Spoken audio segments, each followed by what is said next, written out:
Assalomu alaykum. Bugun dasturimizda Monako tarixidagi ilk terakt sodir etildi. Ukrainalik oligarx og'ir jarohat oldi. Rossiya Ukrainaning 3 ta yirik shahriga shafqatsiz hujum uyushtirdi. O'nlab qurbonlar bor. Putin Ukraina bilan muzokaralarni Minskda o'tkazishni taklif qildi. O'zbekiston aholisi 39 milliondan oshgani ma'lum qilindi. O'zbekistonda kuchli issiq bo'lish kutilmoqda. Erkaklar, tan oling, ba'zan telefoningizning quvvati siznikidan uzoqroq yetib qoladimi? Kayfiyat joyida, niyat joyida, lekin energiya yetishmayaptimi? Ayolingizni yana bir bor ko'nglini zabt etishni xohlaysizmi? Shunda ko'plab erkaklar tanlayotgan Vulkan haqida o'ylab ko'ring. Erkaklar salomatligini qo'llab-quvvatlash uchun mo'ljallangan mahsulot. Jinsiy quvvatingizni ham yuqori darajaga olib chiqadi. Va eng yaxshi yangilik hozir 30% chegirma. O'zingizga bo'lgan ishonchni yo'qotmang. Vulkan faol va ishonchli hayot sari qadam. Hoziroq buyurtma bering. Mahsulot yetkazib berish O'zbekiston bo'yicha bepul. Monako tarixidagi ilk terakt sodir etildi. Ukrainalik oligarx og'ir jarohat oldi. Kecha 29-iyun kuni Monakodagi turar joy binosida yuz bergan portlash oqibatida 3 kishi jarohatlandi. Davlat vaziri Kristof Mirman sodir bo'lgan voqeani knyazlik tarixidagi birinchi terrorchilik harakati deb atadi. Gap ehtimol terrorchilik harakati haqida ketmoqda, dedi Mirman. Uning so'zlariga ko'ra portlovchi qurilma tarkibida taxminlarga ko'ra boltlar va sochma o'qlar bo'lgan. Mening bilishimcha bu knyazlik tarixida bunday harakat sodir etilishi bilan bog'liq birinchi holatdir, deya qo'shimcha qilgan Mirman. Tergov ma'lumotlariga ko'ra portlash oqibatida asli ukrainalik bo'lgan 3 kishi jarohat olgan. Ular 50 va 60 yosh atrofidagi erkak va ayol, shuningdek 13 yoshli o'smirdir. Ularning uchalasi ham bir oila a'zolari ekanligi haqida ma'lumotlar bor. Portlashning 3 qurbonlaridan biri 1968-yilda tug'ilgan yirik ukrainalik oligarx Vadim Yermalayevdir, deydi surishtiruv ishlariga yaqin bo'lgan manba. Uning qo'shimcha qilishicha, portlashning ikkinchi jabrlanuvchisi oligarxning turmush o'rtog'i bo'lgan. Ma'lum bo'lishicha, ikkala katta yoshli insonning ham ahvoli og'ir deb baholanmoqda. Shu bilan birga 13 yoshli bolaning ahvoli barqaror. Ukraina nashrlarining yozishicha, Vadim Yermalayev eng boy 100 nafar ukrainalik ro'yxatida 23-o'rinni egallaydi. 2019-yilda u Ukraina fuqaroligidan voz kechib, Kipr fuqaroligini olgan.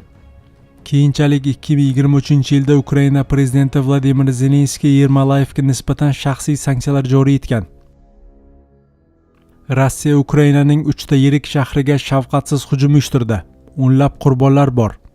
Rossiya armiyasining 29-iyun kuni Ukrainaning 3 ta yirik shahriga uyushtirgan hujumlari oqibatida kamida 10 kishi halok bo'ldi. O'nlab odamlar jarohat oldi. Mahalliy rasmiylarga ko'ra, zarbalar kun davomida ham davom etgan va qurbonlar soni oshib borgan. Bu haqda mahalliy rasmiylarga tayanib Reuters xabar berdi.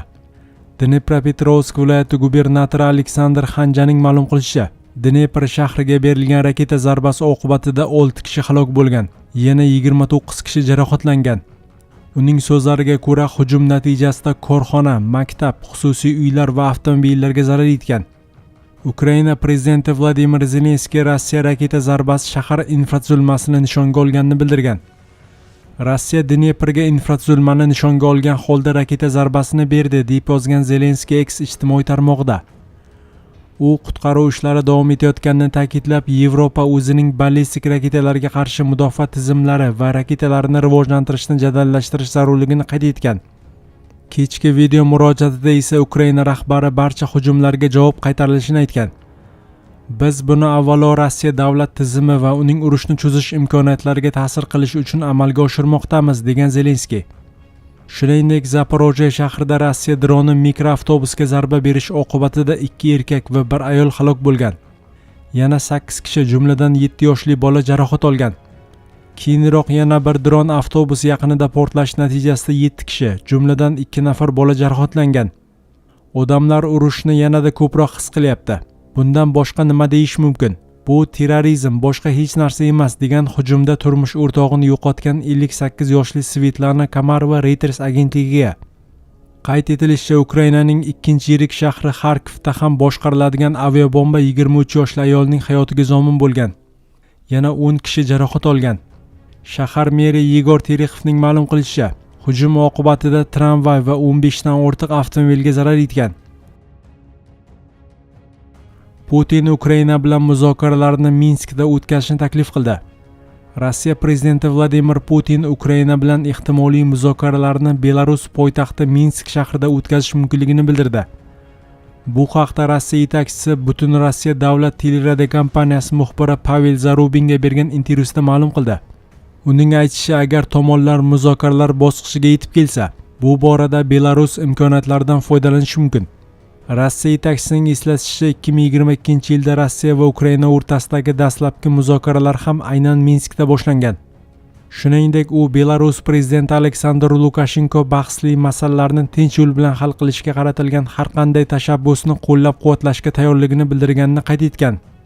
Ma'lumot uchun joriy yilning 4-iyun kuni Ukraina prezidenti Vladimir Zelenskiy Vladimir Putinga ochiq maktub yo'llab, mojaroni hal etish yuzasidan muzokaralarni 3-davlat Shvetsariya, Turkiya yoki arab mamlakatlaridan birida o'tkazishni taklif qilgan edi.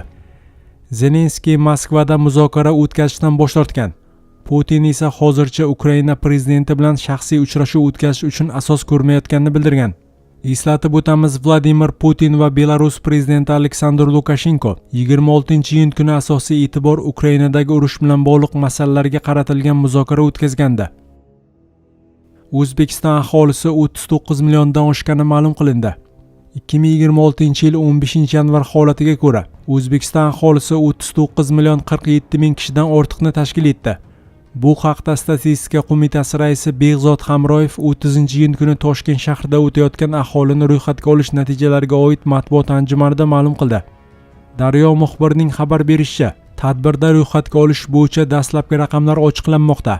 Xususan, respublikada mehnatga layoqatli aholi soni 21 million 730 ming nafardan ortiqni tashkil etdi. Bu umumiy ko'rsatkichning 55,7% ga teng. Shu bilan birga bolalar soni 12,5 million nafar, katta yoshlilar 4 million 800 ming kishi. Aholi orasida o'zbek millatiga mansublar soni 34 million 900 ming kishini, ya'ni aholining 89,4%. O'z navbatida tojiklar 1 million 300 ming, qoraqalpoqlar 841 ming 400, qozoqlar 707 ming 300, ruslar 606 ming 500 kishini tashkil etgan. Shu bilan birga qirg'izlar 219 ming 100 nafar, turkmanlar 194 ming 700 nafar, boshqa millatlar 300 ming nafarni tashkil etdi. O'zbekistonda kuchli issiq bo'lish kutilmoqda. O'zgidromet ma'lum qilishicha, iyul oyi O'zbekistonda yilning eng issiq oyi hisoblanadi. Odatda ushbu oyda respublika hududining katta qismida kunduzgi o'rtacha maksimal havo harorati 35-37 darajani, janubiy va cho'l hududlarda esa 38-40 darajani tashkil etadi.